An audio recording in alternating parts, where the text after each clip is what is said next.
Hey guys, Blade of Fire here, bringing you another StarCraft English commentary, and it's been a couple of days.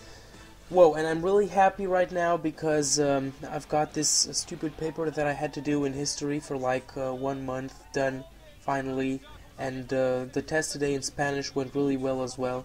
So now I can finally go back to doing StarCraft commentaries and try to catch up with the MSL Survivor that I plan on doing all the way to the end. And this is a match from Group F, played 2 days ago in the MSL Survivor. This is the third set, the winner's match. And before we go on with this match between Yarnc and Darkelf, I'm just going to give you a little short recap of what happened in the first two games.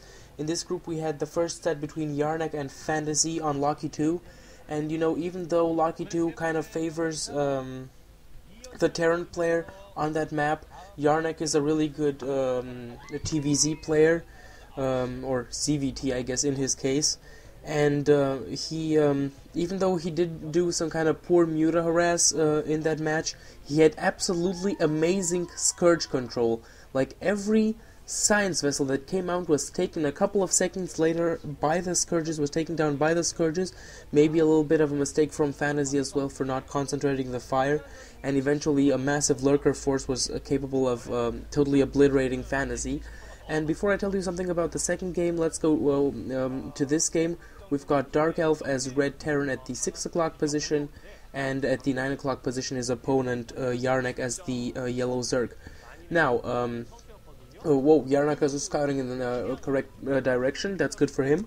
And as far as the second game goes, that was Sanko versus Darkelf, and what really changed the whole course of the game was a rush by Darkelf, done fairly in the beginning of that match.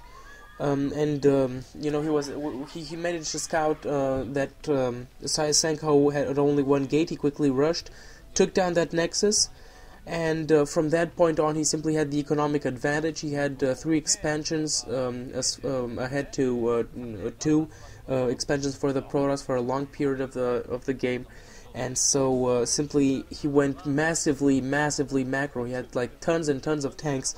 And what is really worthy of mentioning is that Sanko really fought well.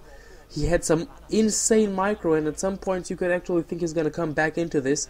Some superb arbiter control with great stasis on the tanks, and he managed to take out really a lot. But simply there was too much, and he was already too far behind at that point. And you know, even though Darkelf played kind of shitty in that match, he still managed to win. I kind of wanted a comeback from Sanko. Well, it didn't turn out that way, and maybe we're gonna see a rematch. I'd like to see Darkelf lose and Sanko as well, so Sanko can beat Darkelf in the final match. And now we have an expansion for Yarnc as well. He's put down his spawning pool and his extractor, and the first Zerglings will pop up in a second and take down that scouting SCV of Dark Elves. And on the other side, first Marines for Dark Elf, and he's going to yes, he's building the command center at this time, and he knows that he's going to have enough to defend against the Zerglings. Probably bring some SCVs on the ramp. Yeah, there you have them, SCVs on the ramp to help block the entrance of those Zerglings, and with the Marines behind, we'll manage to keep them at bay. Again, until the match really goes underway, and here come the Zerglings, but yeah, they're kept at bay, and they retreat. Before the match really goes underway, a little bit of advertisement again from yours truly. Go to se2gg.com. Why? Because it's a great fucking StarCraft site. It's totally awesome, and a lot of really nice people there wanting to help you, and a lot of great stuff. And also, if you're a good gamer, if you can play StarCraft well, and you're interested in this, go to the SC101 project and become a StarCraft master. Teach some of our Padawans how to play, and you're gonna be rewarded with cookies from them, by them. Because, you know, there's a lot of people that want to learn StarCraft, that really have the will to do it, but what is more importantly, we need people that are willing to teach them. You know, I would, but I totally suck at StarCraft, and the only thing they can learn from me is how to move a worker to the minefield or something like that. In the meantime, Academy for Darkelf, as well as 2 new barracks, so kind of standard with the Medican Marine Force. We'll bring a few up, and we'll then try to push away the Zerglings and all the way into Yarnc's sphere of influence. And I think there was another hatchery going on for him, unless I didn't see that correctly. And also go to GOM TV. Then again, I'm pretty sure that you already do that, but definitely go to GOM TV and see the VODs there. Don't watch them anywhere else. Go to GOM TV. Why? Because by going there, you'll show that you're interested in seeing these English commentaries done by Tasteless. Really good stuff from him. He's a really good commentator. And oh yeah, the fire bets to push away the Zerglings.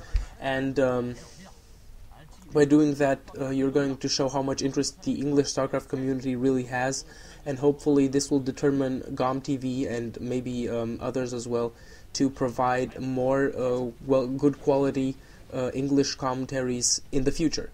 And as Diggity said in one of his videos, don't go and say, well, you know, kind of cool, but Tasteless sucks. I want Clazzard, I don't know who. Tasteless is good, and I'm sure that you enjoy the videos anyway. So, you know, if it's your personal opinion, you can discuss it somewhere else, but not on the GOM TV side. That's not really the place. And in the meantime, good job here from Darkelf. He's forcing Yarnc to put down quite a number of Sunkens at his expansion. 4 Sunkens there, so quite a lot of minerals invested in this row. 4 Sunkens and the Spire, so we'll see those Mutalisks popping out fairly soon. And one Zergling managed to get by. And oh, the Zergling is actually going for a touchdown right here, going all the way down the field. And also the Comsat, in case any lurkers will come, when the lurkers will come, because they're gonna come. I'm pretty sure about that. And well, nothing.